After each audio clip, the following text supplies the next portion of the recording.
আবারও নজর রাখতেই হচ্ছে ঘোলার দিকে, কারণ আবারও ট্রলি ব্যাগে দেহ উদ্ধার করা হয়েছে।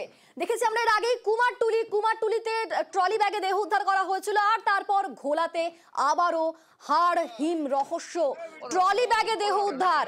ঘোলায় কল্যাণী এক্সপ্রেসওয়ের ধারে ক্যাবে মিলল দেহ। গাড়ির ডিকিতে থাকা ট্রলি ব্যাগে ব্যবসায়ীর দেহ, আর সেই ব্যবসায়ী রাজস্থানের। যদিও ক্যাব চালকের তৎপরতায় সেই দেহ উদ্ধার করা হয়েছে।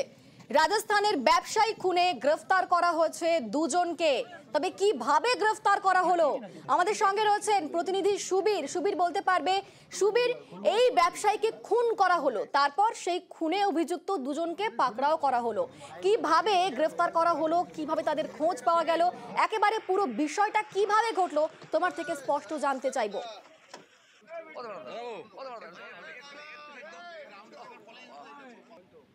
সুবীর, শোনা যাচ্ছে? আমরা আবারও যোগাযোগ করার চেষ্টা করব সুবীরের সঙ্গে। তবে দর্শকদের আরো একবার জানিয়ে রাখবো, নাগের বাজার থেকে ক্যাব ভাড়া করে দুই ব্যক্তি, আর তারপর সেখানে ঘোলার মহিষপোতায় অন্ধকারে গাড়ি দাঁড় করায় যাত্রীরা। শেষ পর্যন্ত ঘোলাতে কল্যাণী এক্সপ্রেসওয়ের ধারে ক্যাব থেকে মিলল দেহ। আমাদের সঙ্গে রয়েছেন সুবীর। সুবীর, কিভাবে এই দুজনকে পাকড়াও করলো পুলিশ, কিভাবে পুরো ঘটনাটা ঘটলো? দেখো, পুলিশের তদন্ত শুরু করেছে এবং তদন্ত নেমে কিন্তু বেশ কিছু তথ্য সামনে উঠে আসছে। এই যে খুন হওয়া যে মৃত ব্যক্তি, তার নাম কিন্তু জানা যাচ্ছে, তার নাম হচ্ছে ভাগারাম দিবাসী। এবং এই ভাগারাম দিবাসী কিন্তু রাজস্থানের বাসিন্দা, এবং পাশাপাশি যেই দুজন যুবক এই একে খুন করেছে, করণ সিং এবং কৃষ্ণপাল সিং, এরা কিন্তু রাজস্থানের পালগাঁও গ্রামের বাসিন্দা, এবং তারা কিন্তু এখানে ঘর ভাড়া নিয়ে থাকতো। এবং এই যে করণ সিং এবং কৃষ্ণপাল সিং যারা অভিযুক্ত খুনে, তারা কিন্তু একে অপরে কিন্তু এবং মামাতো ভাই, এমনটাই কিন্তু জানা যাচ্ছে। এবং এই দুজনের কাছ থেকে কিন্তু 8 লক্ষ টাকার চুড়িদারের পিস কিন্তু নিয়েছিল এই ভাগারাম দিবাসী, এবং এই কারণের জন্যই কিন্তু এই গন্ডগোল থাকতো, এদের মধ্যে লেগেই থাকতো।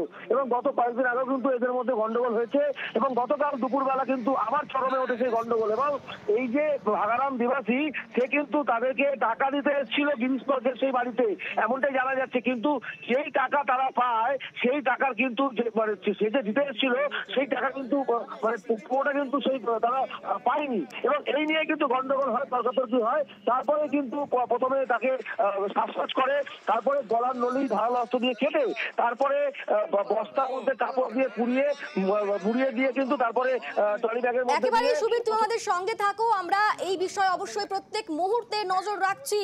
তবে যে ব্যবসায়ীকে খুন করা হয়েছে তার নাম ভাগারাম, এবং ধৃত কৃষ্ণপাল সিং আর করণ সিং, তারা কিন্তু পূর্ব পরিচিত। এবং সেখানে বলা হচ্ছে যে এখনো পর্যন্ত অনুমান ব্যবসায়িক শত্রুতার জেরেই হয়তো এই রাজস্থানের ব্যবসায়ী ভাগারামকে খুন করা হয়েছে, কারণ তাদের থেকে বেশ কিছু টাকা, প্রায় 8 লক্ষ টাকা পেত ওই দুজন অভিযুক্ত।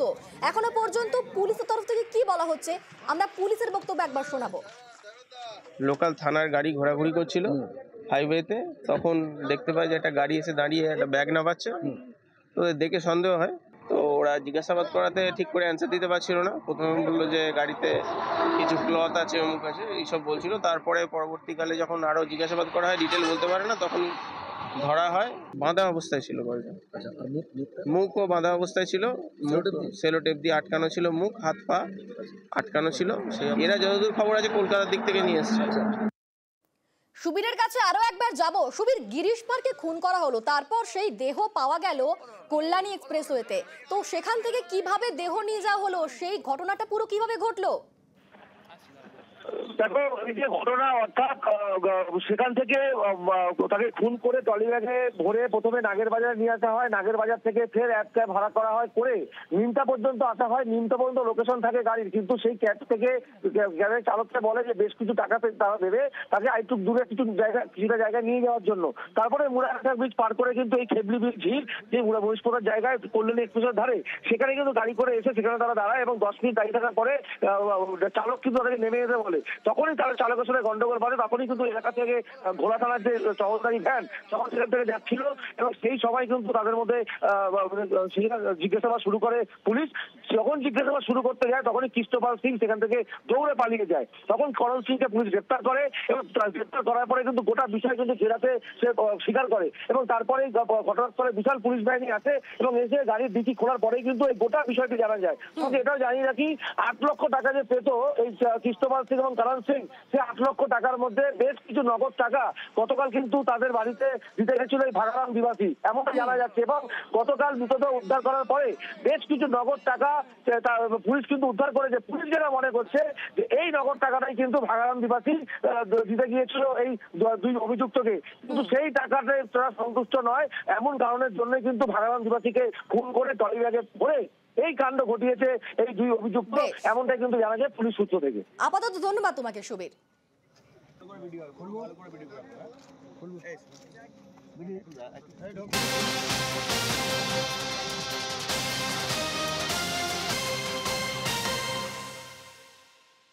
আর এই মুহূর্তে আমাদের সঙ্গে সরাসরি রয়েছেন অপর প্রতিনিধি সুদীপ্ত। সুদীপ্ত, তুমি রয়েছে গিরিশ পার্কে, অর্থাৎ যেখানে খুন করা হয়েছিল রাজস্থানের সেই ব্যবসায়ীকে। তো পুরো এই খুনের ঘটনা কিভাবে ঘটলো, মানে সেখানে সেই ব্যবসায়ী কিভাবে এলো, যারা খুন করলো তারা সেখানে কিভাবে পরিকল্পনাটা করলো, কিভাবে তাকে সেখানে খুন করার পর নিয়ে যাওয়া হলো, পুরো ঘটনাটা কিভাবে ঘটলো সুদীপ্ত?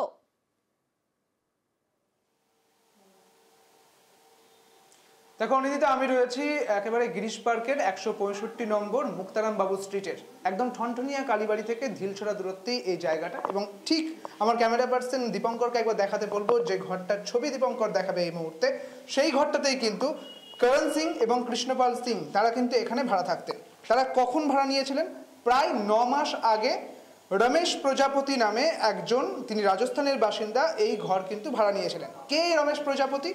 এই যে বহুতল, এই বহুতলের মালিকের সঙ্গে কথা বললাম। বহুতলের মালিকের নাম অনিল জসওয়াল। তিনি যখন বলছেন যে রমেশ প্রজাপতি নামে একজনকে তিনি ভাড়া দিয়েছিলেন, তিনি কোথায় থাকতেন? তিনিও কিন্তু এই বহুতলেই থাকতেন, ঠিক এই ঘরটার সামনের যে ঘর সেখানে ভাড়া থাকতেন। এবং তিনি মোট 3টে ঘর নিয়ে রেখেছিলেন এবং তাদের মধ্যে এই ঘরটি রমেশ প্রজাপতি ভাড়া দিয়ে দিয়েছিল প্রায় 8 মাস আগে। তিনি 9 মাস আগে এসেছিলেন এবং 8 মাস আগে ভাড়া দিয়ে দিয়েছিল করণ এবং কৃষ্ণপাল সিং, যাদেরকে এই ঘটনায় গ্রেপ্তার করেছে পুলিশ। যেটা জানা যাচ্ছে প্রাথমিক তদন্ত অনুসারে, যেটা উঠে এসেছে যে এই ঘরের মধ্যেই প্রথমে ওই ভাগারাম ত্রিপাঠী তিনি কিন্তু আসেন এবং তাকে এখানেই কিন্তু খুন করা হয়েছে। প্রথমে কোনো একটা তরলের সঙ্গে বিষ মেশানো হয় এবং তিনি অবচেতন হয়ে পড়েন। তারপরে তার নলি কাটা হয়েছিল এবং যে রক্ত বেরোচ্ছিল ঠিক তখনই একেবারে যে কাপড়ের ব্যবসা তারা করতেন, সেই কাপড় দিয়ে রক্ত বন্ধ করার চেষ্টা করা হয়। পরবর্তী ক্ষেত্রে তারা সেলোটেপ জোগাড় করেন এবং তা দিয়ে কিন্তু মুড়ে ফেলা হয় এবং পরে সেটা ট্রলির মধ্যে দেওয়া হয়। 25শে ফেব্রুয়ারি তোমার মনে থাকবে মধ্যম গ্রামের ঘটনা, সেখানেও কিন্তু ট্রলির ব্যবহার করা হয়েছিল, নীল বর্ণের ট্রলি, এবং এখানেও কিন্তু ওই নীল বর্ণেরই ট্রলি ব্যবহার করা হয়েছে একেবারে 11ই মার্চের এই ঘটনা। এবং সেই সমস্ত কিছু বিষয় নিয়ে এখনও কিন্তু তদন্ত চলছে, ঠিক কী কারণে খুন করা হলো। যেটা জানা যাচ্ছে যে 8 লাখ টাকা দেনা হয়ে গিয়েছিল ভাগবান সিংয়ের, তার ব্যবসায় মন্দা চলছিল এবং এই করণ সিং এবং কৃষ্ণপাল সিং তাদের কাছে 8 লাখ টাকা দেনা হয়ে যায়। শুধু কি তাই? যদি তাই হয়ে থাকে তাহলে 65,65,000 টাকা যেটা পাওয়া গেল ওই ট্রলির মধ্যে, তাহলে সেই টাকা কার? সেই টাকা কি দিতে এসেছিলেন ভাগবান সিং এবং সেই টাকা দিয়েই কি বলতে এসেছিলেন যে এই টাকা এখন রাখো, পরবর্তী ক্ষেত্রে আবার টাকা দেওয়া হবে? এই সমস্ত কিছুই কিন্তু এখন তদন্তের মধ্যে রয়েছে, কিনারা করতে চাইছে পুলিশ। আমাদের সঙ্গে থাকো সুদীপ্ত। আমরা এর আগেও দেখেছিলাম নীল ট্রলি ব্যাগে করে দেহ লোপাটের চেষ্টা করা হয়েছিল, তবে আরও একবার গিরিশ পার্কে যেখানে খুন করা হয়েছে এই রাজস্থানের ব্যবসায়ীকে, সেখানকার যারা স্থানীয় বাসিন্দা তাদের মধ্যে একজনের বক্তব্য আমরা পেয়েছি। কি বলছেন সেই বাসিন্দা আমরা শোনাবো একবার। কি বেরোলো, ওরা আমি যে ময়লা ফেলে, হয়তো ময়লা ফেলতে গেছে খেয়ে দিয়ে। হ্যাঁ, ওই 12টা 12:30। কি নিয়ে বেরিয়েছিল? প্লাস্টিক, বড় প্লাস্টিক ছিল হাতে, এই যেরকম নর্মাল প্লাস্টিক থাকে ওরকম। ট্রলি ফলি দেখেছিল? না না, এবার আমি এখানে বাসন মাজি, দেখছি বেরোচ্ছে ঢুকছে, আমি ময়লা ফেলতে হয়তো যাচ্ছে। ওরা তো যায় রাত পর্যন্ত, খেতেও যায়। 12টা 12:30 নাগাদ দেখলেন প্লাস্টিক নিয়ে বেরোচ্ছে? হ্যাঁ, একাই বেরোচ্ছে। আমরা আগেও দেখেছিলাম কুমারটুলিতেও ঠিক একই কাণ্ড ঘটানো হয়েছিল। সেখানে সম্পত্তি হাতানোর চেষ্টা এবং তারপর পিসি শাশুড়িকে খুন করে একেবারে তার দেহ টুকরো টুকরো করে ট্রলি ব্যাগে প্যাক করে সেই ট্রলি ব্যাগ অর্থাৎ সেই নীল কালারের ট্রলি ব্যাগ নিয়ে দেহ ভাসিয়ে দেওয়ার চেষ্টা করা হয়। আর আজকে যে ঘটনা আমরা একেবারে সকাল থেকে দেখাচ্ছি, ঘোলার সেই কাণ্ড, যেখানে নীল ট্রলি ব্যাগ কিন্তু ব্যবহার করা হয়েছে এবং সেখানেও কিন্তু এই সম্পত্তি টাকা পয়সা নিয়ে সেখানে একটা বিবাদ চলছিল এবং তারপরে নাকি খুন করা হয়। এখনো পর্যন্ত কিন্তু এমনটাই অনুমান উঠে আসছে পুলিশের তদন্তে। তো আমাদের সঙ্গে রয়েছেন সরাসরি সুদীপ্ত। কোথাও কি মিল পাওয়া যাচ্ছে? মানে মধ্যমগ্রামের ঘটনা, তারপরে ঘোলার ঘটনা, সেখানেও একটা এই টাকা পয়সা নিয়ে একটা অভিযোগ উঠছে, সেখানে তার জন্য নাকি খুন করা হয়েছে। পুলিশের তদন্তে আর কি উঠে আসছে, মানে যাদের জেরা করা হচ্ছে, জেরার পরে আর কি নতুন কিছু পাচ্ছ? আর তারই পাশাপাশি সিসি ক্যামেরার কোনো ফুটেজ এই মুহূর্তে সংগ্রহ করা গিয়েছে? পুলিশ কি বলছে?